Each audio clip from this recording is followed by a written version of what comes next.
मीरपुर नाम के शहर में तेजस अपनी पत्नी नीरू के साथ रहता था। पति पत्नी दोनों ही नौकरी करते थे।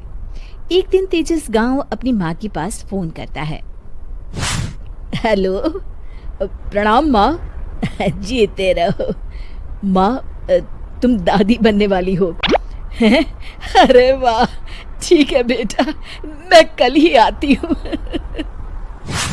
जब माँ जी शहर पहुंची तो बेटी बहू ने बहुत अच्छे से स्वागत किया। लीजिए माँ जी चाय। अरे गर्मा गर्म पकोड़े ले आओ माँ के लिए। नीरू रसोई में गई और 2 मिनट में ही पकोड़े ले आई। जी ये लीजिए। बहू जादू से बनाए हैं क्या? अभी तो रसोई में गई थी। यम्मी। माँ जी शीला रसोई में पकोड़े तल रही है, मैं बस लेकर आई। हे भगवान, मेरा धर्म भ्रष्ट कर दिया तूने। अब तो गंगा जल से शुद्धिकरण करना होगा। दूसरे दिन, माँ जी मैंने नाश्ता बना दिया है, ऑफिस जा रही हूँ। पर अभी तो घर का सारा काम पड़ा है। शीला आती ही होगी, झाड़ू पोछा बर्तन कपड़े वो सब कर लेगी। हमारे जमाने में घर का सारा काम हम ही करते थे। जी माँ जी आप बहुत होशियार हैं, मैं घर ऑफिस दोनों नहीं संभाल पाती। तो जरूरत क्या है घर से बाहर जाकर चाकरी करने की? वैसे भी घर का काम खुद करने से घर में बरकत आती है, समझी? पर माँ जी। पर वर कुछ नहीं, इस महीने की पगार मिले फिर ऑफिस बंद। हाँ। रात को नीरू तेजस से कहती है, सुनिए जी, माँ जी बोल रही थी कि मैं नौकरी छोड़ दूं। वैसे ठीक ही तो है, अभी तुम्हें आराम की जरूरत है। फिर भी आराम कहाँ, शीला को छुड़ाने के लिए बोल रही थी। तो अब 24 घंटे में इतना काम तो कर ही सकती हो। पर जॉब पसंद है मुझे, घर पर मन नहीं लगेगा। अगले दिन जब दोनों ऑफिस के लिए निकल रहे थे मेरी तो कोई कीमत ही नहीं है इस घर में।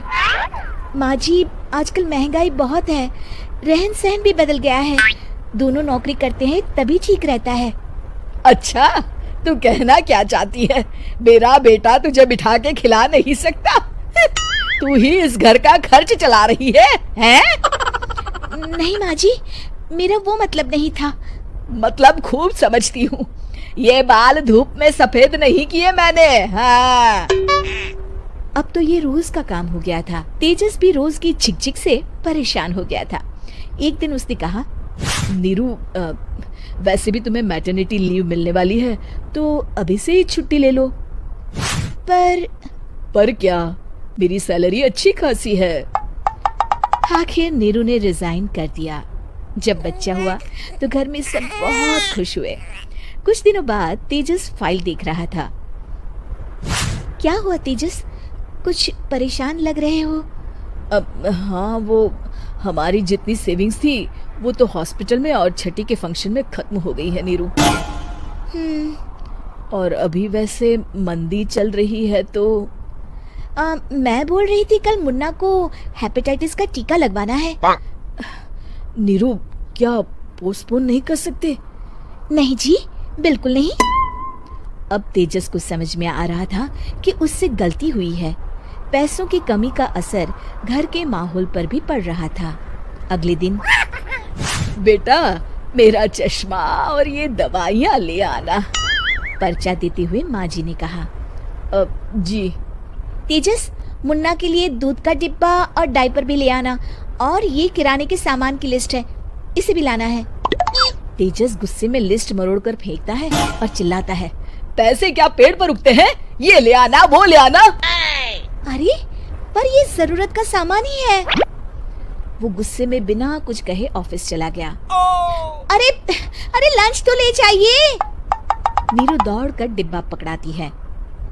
एक दिन खाना खाने के बाद, नीरू, अब तो मुन्ना कुछ बड़ा हो गया, तो अब तुम वापस ज्वाइन कर लो ना जॉब।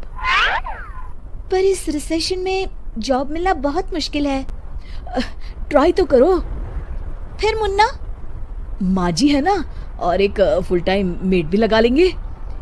पर माँ जी उन्हें तो पसंद नहीं। तभी माँ जी वहाँ आ जाती है और प्यार से नीरू के सर पर हाथ फेरते हुए बोलती है, अब मेरी समझ में आ गया बहू, पहले के और अब के समय में अंतर है। तुम काम शुरू करो, मुन्ना की जिम्मेदारी मेरी। मेरी प्यारी माँ जी। ये कहकर नीरू उनके गले लग गई। शिक्षा, परिवर्तन संसार का नियम है, हमें भी समय के साथ चलना चाहिए। उम्मीद है कि आपको हमारी ये कहानी पसंद आई होगी। कृपया हमारे चैनल को सब्सक्राइब करें और सभी अपडेट्स के लिए बेल आइकन जरूर क्लिक करें। और हाँ, वीडियो लाइक और शेयर करना मत भूलिएगा। Bye bye.